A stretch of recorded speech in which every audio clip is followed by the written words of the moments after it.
It's Wednesday, and that means Prospect Team of the Week. Quinn Priester throws a gem in AAA Indianapolis. Let's talk about it. You are Locked On MLB Prospects, part of the Locked On Podcast Network, your team every day.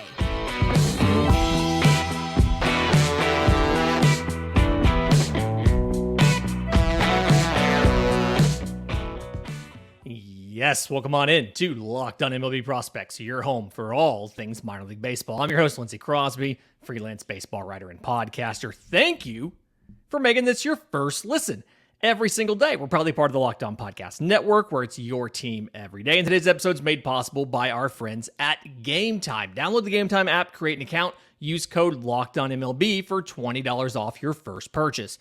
Last minute tickets, lowest price, guaranteed. So, Prospect Team of the Week, as we do every single week, these are the best performances from 19th through 25th. We normally stick with a full season. I do have a guy from Rookie Ball here. We'll get to that in the second segment, but we're going to open this week with right-handed pitcher Quinn Priester of the Pittsburgh Pirates.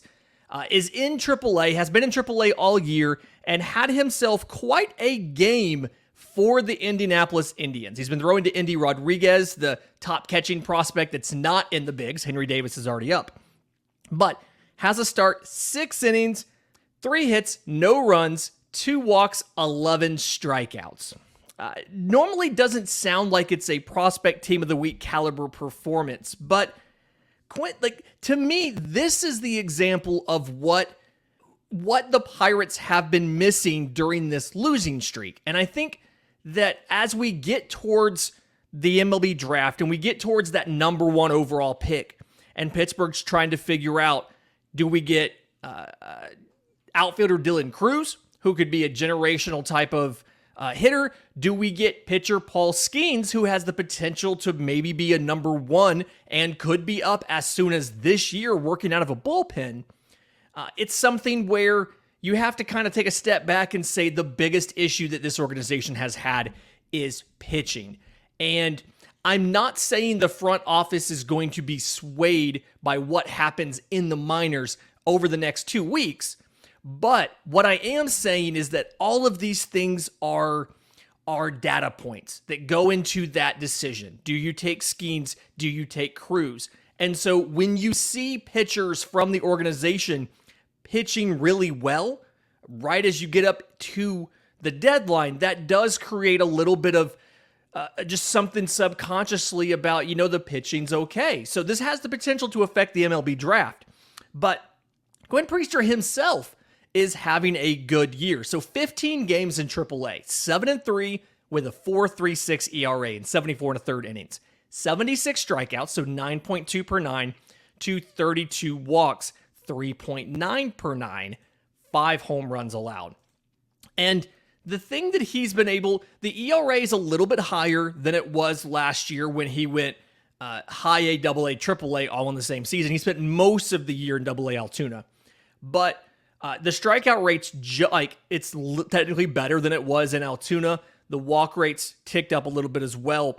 But relative to what the level is doing, he's doing a really good job at improving the things that, Quinn Priester's improving the things that he had to get better with. When you go back and you watch him in 2021 or so, he was throwing a 4-seam fastball that was not that great. Velocity was fine, 94, 96 or so, but the actual pitch itself wasn't that good. So he flipped over to a sinker, throws that just about as often as he throws the 4-seamer, and it's not the star of the show, but it sets everything up, right? Fantastic as far as getting ground balls and things like that. But he pairs that with a plus curveball that it's a vertical breaker. He can drop it out of the strike zone. He has a slider, sits in the upper 80s. Oftentimes those sliders, the harder you can throw them while preserving the movement, the better they get. So the upper 80s is good on that. And then the changeup is mid to upper 80s. Good, as far as the arm speed matches, and then the fade kind of mirrors what the sinker does, but obviously significantly slower. So you've got all really the basic directions, because he still has that 4-seam. He can throw that up in the zone. He's got the two-seamer that goes down and in. He's got the slider that goes down and away. He's got the curveball that goes down. It's a good combination of stuff. And so he's striking out 23.5% of batters. It's above average for AAA. Average is 22.4. And he's walking less than the average in AAA. The average for walks is 12% walk. He's at 10.2. And he's doing it over 50% ground ball rate. His barrel rate's below average, 6.6%. I think the average for AAA is just over 7. His CSW's right in line at 28%. His swinging strike is higher than average, 13.6% swinging strike. So the improvement there is Quinn Priester's he's missing bats. And that was the thing that he didn't really have when he was just throwing that four-seamer versus adding the sinker in there. It gets him something where he can get lots of ground balls. He also can miss bats, so the strikeouts come. And the idea here is if you're confident in this gives you a pitching option at the major league level. This year, it could be in a couple of weeks, you could see Quinn Priester called up and throwing meaningful innings for the Pirates at the major league level. This feels like a very pivotal moment for the Pirates as far as what does their season do. They're in this losing streak. Where do they go from here? Some of the runners-up, by the way, Winkleman Gonzalez of the Boston Red Sox in high A, 5 innings pitched, 4 hits, 1 run, 1 walk, 10 strikeouts. Owen Murphy of the Atlanta Braves for the single A Augusta Green Jackets. 5 2/3 innings, 3 hits, 1 run, no walks, and 12 strikeouts. Really great performances. The lefty, it's a guy we've talked about before, Yu-Min Lin of the Arizona Diamondbacks. Started a game, 6 innings, 4 hits, this is in high A, 4 hits, 3 runs, but none of them were earned. There were multiple fielding errors. 1 walk to 10 strikeouts. So 87 pitches, 55 of those are strikes. And the thing with Yu-Min Lin is he's never really had that great velocity. The fastball sat in the high 80s, 80, 88, 89, maybe 90. And it's like touching 92 or 93. But really, it's just setting up everything else that he does. He has a plus slider, I think a plus curveball too. The changeup is really good. He's kind of tinkered with a two-seamer and a cutter and a changeup that has like screwball action to it.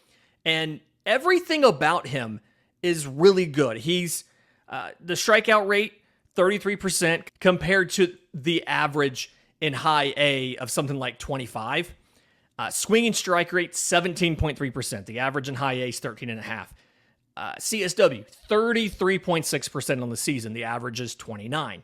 Like, all of the stuff is good. The real question here is where does the velocity get to? Because it's not sustainable above high A throwing a 90-mile-an-hour fastball, even as a lefty. And so you feel like, given how many other pitches he throws and how good they are, the curveball, the slider are really good. The changeup's probably the best one. And again, he's got a bunch of other things as far as the two-seamer and the cutter and all of that extra stuff that he plays around with. And it's all with plus control. But the ceiling is 100% dictated by what does the fastball velocity do. Can he sit 92, 93 versus flashing that at times?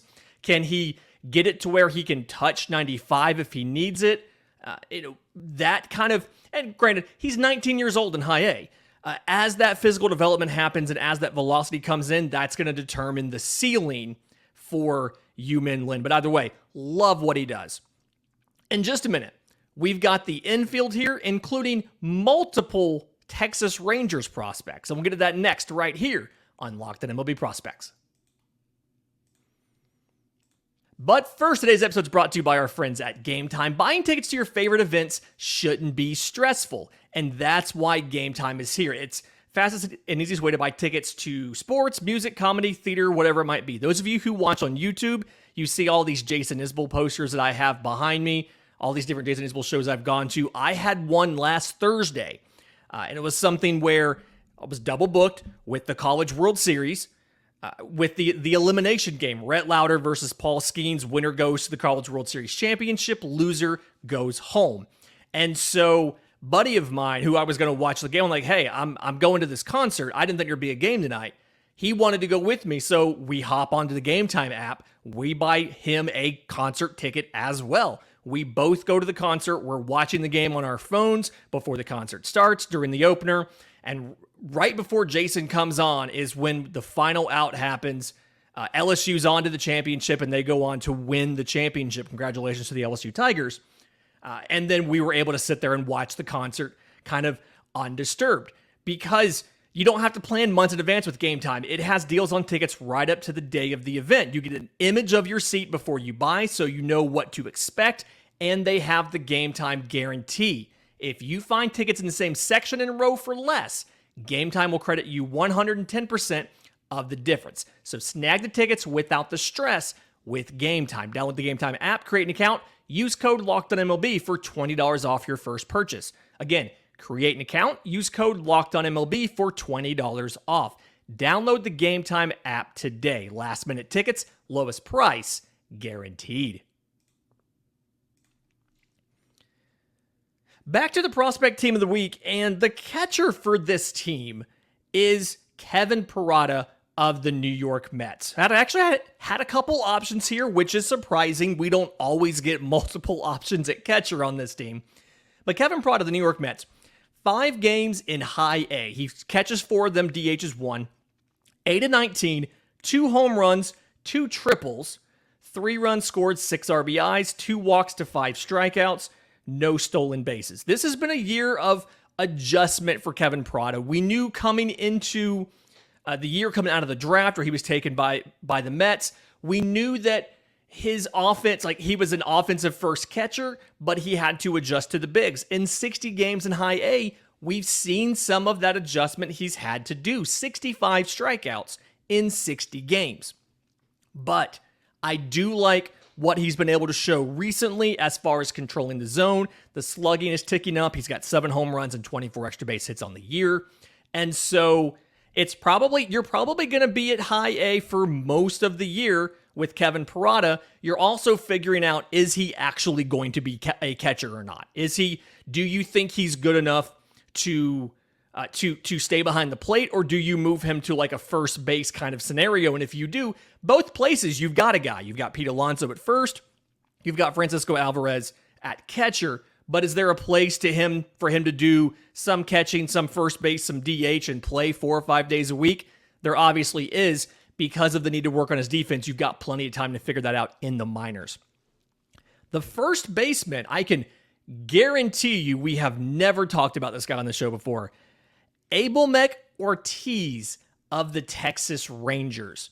Was an international free agent, I think 2019. And he was moved up from low A to high A this year. Was originally an outfielder and got like somebody who had tons of power, but he had too much swing and miss. He had too much contact issues things have kind of seemed to click for him this year. He was in down east, low A, all year last year. Really kind of struggled. The power didn't show up. He had a lot of swing and miss. He struck out 93 times in 93 games. This year, looking a little bit better. 52 games on the season, divided between low A down east and high A Hickory, because he got promoted about a month ago. 323, 394, 640 slugging.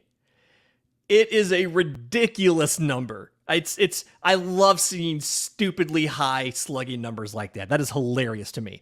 15 home runs, 29 extra base hits, again in 52 games for Abimelec Ortiz. 26 walks to 58 strikeouts in 52 games, so right there around that once a game threshold. 0 for 1 on stolen bases. But specifically last week, what he did in 5 games, so 4 at first, he DH'd 1 time. 12 of 21, 3 home runs, 3 doubles, so half of his hits are extra bases. 8 runs and 8 RBIs, 3 walks to 4 strikeouts. There was a couple other... I think MLB Pipeline had Dustin Harris of the Rangers here, and he actually played more games in the outfield than he played at first base. So more Rangers doing great things, but I couldn't put him on the team because he wasn't actually a first baseman for more than half the week. Yeah, but he went like 7-17 with a home run, 2 doubles, and a triple. Like, he also had a good week. It's so hard. Somebody else, maybe it was Prospects 1500, had Ivan Melendez. And it's like, well, he played more games at third base than first base. It was kind of tough to find first baseman on this team, but I'm glad that Abimelec Ortiz stepped up, had a great week, and it just gives a little bit more. Obviously, being a first baseman now versus an outfielder, he has to hit because you don't have any defensive value to fall back on, but it just gives this organization a little bit more depth as far as they haven't really had what I feel like is a bunch of true first basemen in this system. They've had guys who could play first, but they weren't suited to first. So let's see how he does. Speaking of this organization, Thomas Saggese was the second baseman of the week in Double-A over 6 games. 13 of 22, a home run, 3 doubles, and a triple. 7 runs, 7 RBIs, 4 walks to 3 strikeouts, 1 for 1 on stolen bases. Started off very slow this year, and it was something where we talked about this on a show the other, I think 2 weeks ago maybe, and then I tweeted about this the other day in response to somebody making a tweet about it. But when you have, like, we tend to overanalyze a slump, right?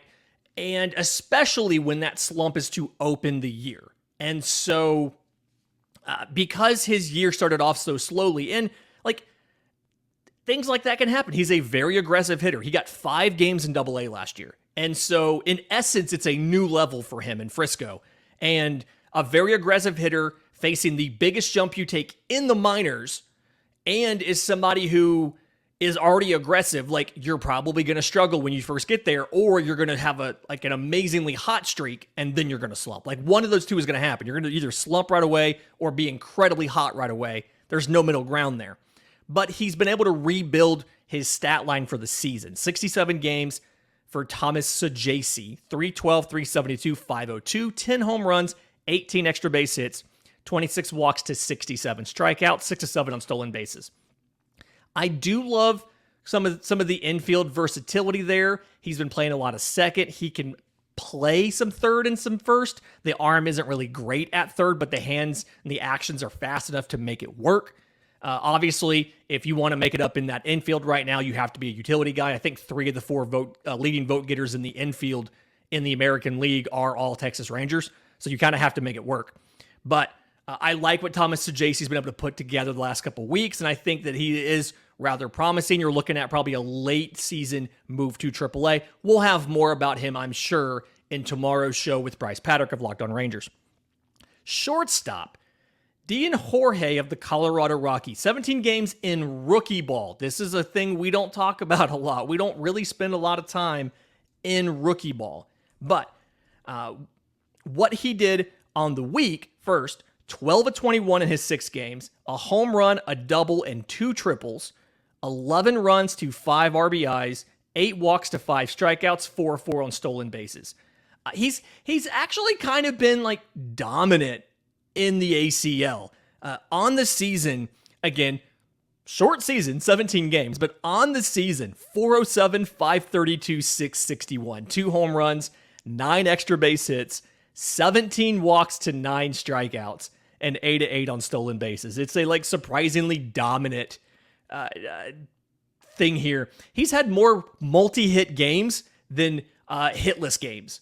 While it's surprisingly dominant, and kind of it's one of those things where we don't have video of rookie ball, but you can see stat lines, see dudes like this are doing great. He needs to go to low A. He's going to get there at some point in time, in probably a couple weeks, get bumped to low A.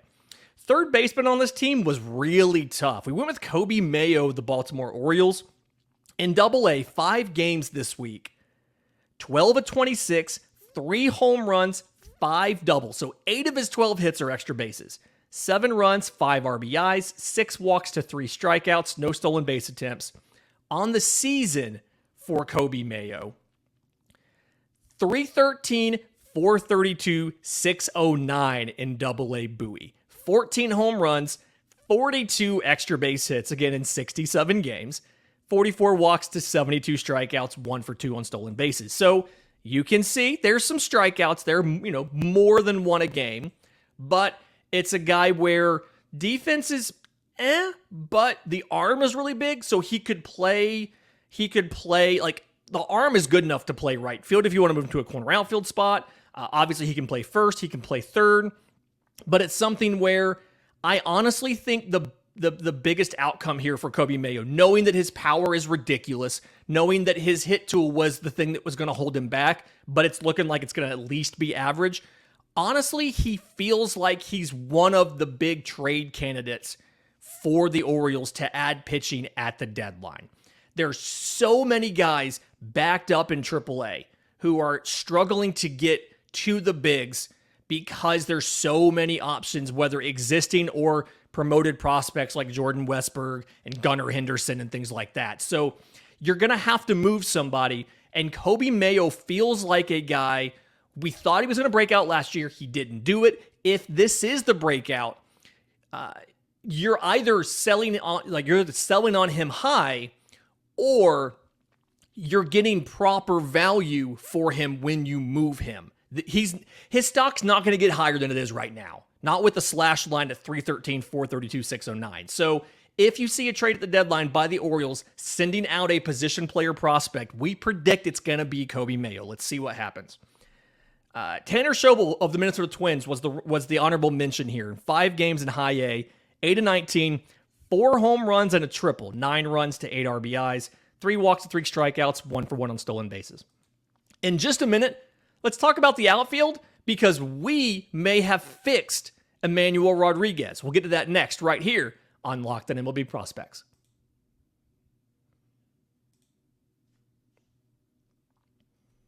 Welcome back into Locked On MLB Prospects, your home for all things minor league baseball. We're doing the prospect team of the week, and when we get to the outfield, we had a conversation a couple weeks ago about Emmanuel Rodriguez of the Minnesota Twins and how he was not swinging the bat. It's like, you have to swing the bat a lot more than you're doing. You are really good.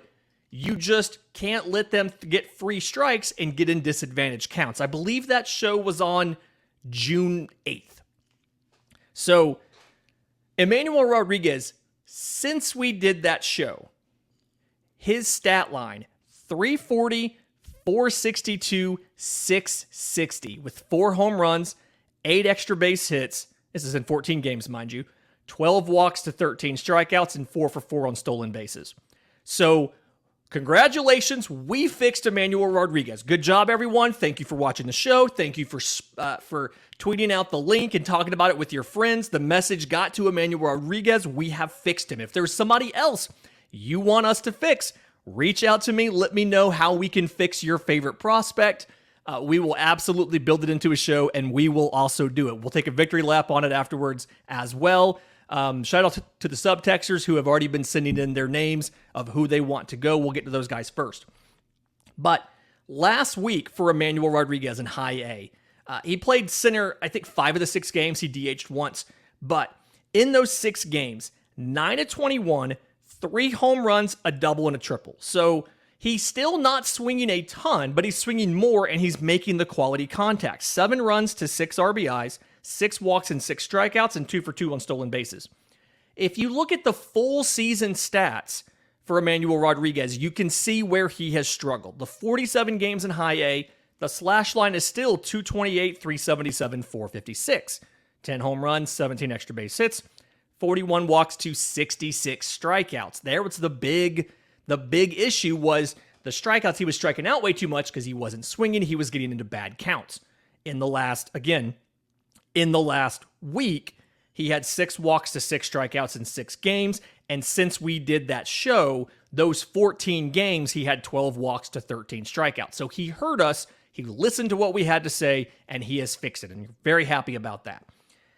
Second guy, Jorge Barrosa of the Arizona Diamondbacks. Really interesting player. So 6 games last week in AAA, 11-21, a home run, 2 doubles, and 2 triples, 5 runs to 8 RBIs, a walk, 2 strikeouts, 2 for 2 on stolen bases. Arizona has a thing with the short kings. They got Ryan Bliss, who is 5'6". He looked at 5'9". He's actually 5'6". They got him when they started measuring for the strike zone.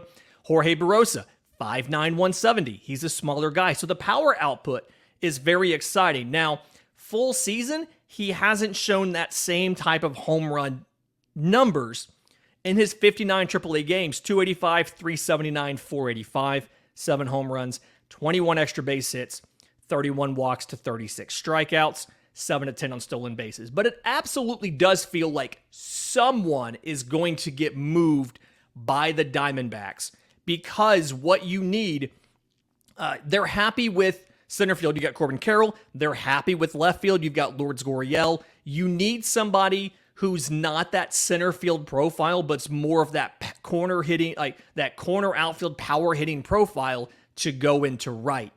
I do like Jorge Barrosa. I do think he has a role on this team. He's not that guy, though. The power is below average. The arm is below average. The defense is really good. He's probably the best defensive outfielder that's not Corbin Carroll in the system. It's just the power and the arm are not there to be that right fielder. I could see him being a fourth outfielder. I could see him filling in for Corbin Carroll if Corbin Carroll, knock on wood, were to get hurt. But he doesn't fit the profile of what they need in left. And they've got a ton of outfielders in this system and in AAA. They've got 3 starters in AAA, 3 guys at the bigs right now. They've kind of cycled through that third spot at the bigs between Jake McCarthy, Alec Thomas right now. So we'll see what happens. But at the deadline, I expect the Diamondbacks to move an outfielder for some more stuff, just like they traded for Dalton Varsho last year to get a catcher. Third guy, it's actually a utility guy, but he played more outfield than anywhere else, so we can give him credit for it. Jeremiah Jackson of the Los Angeles Angels. He was in Double-A. That's the Rocket City Trash Pandas. Shout out, we love them. Thanks for the merch, guys. 2 games in the outfield, 2 games at third, a game at second. So 5 total games on the week. 8-19, 4 home runs, 2 doubles, 6 runs to 7 RBIs, no walks to 6 strikeouts, no stolen base attempts. Had some good stuff happen during the week. He homered in 3 straight games. He has a 7-game hitting streak right now. And this is the best way to use him, right? The questions, power tool was fantastic. Significant hit tool questions. Defensively, the speed's above average, the arm's above average to plus. This is the best way to use him. Let him play outfield, let him play infield, let him be a utility guy. You spend a bunch of money on a utility guy at the major league level, and you haven't really gotten the return on investment. The good organizational development, the organizations that are good at developing, they do things like find these guys internally. He is an option. Jeremiah Jackson is an option that can play. I mean, he's got the range and athleticism to play it short. Again, he's played second and third. He's played in an outfield, a corner. He could probably do some center field with enough time, but incredibly valuable guy to have on your roster. So I'm glad that he started to pull it around. His full season slash line in Double-A, the power's not really shown up yet. 257, 322, 400, 7 total home runs. So last week was over half of his total for the year. 7 home runs, 16 extra base hits, 21 walks to 64 strikeouts, 15 to 20 on stolen bases. I don't know how much you can count the Double-A Southern League strikeout numbers, so assume he's around once a game, even though it's 64 strikeouts in 56 games. But either way, I love what Jeremiah Jackson did. If he can continue flashing the power, he's a great candidate to be a utility guy and probably a defensive fill-in at 4 different positions at the major league level sooner rather than later.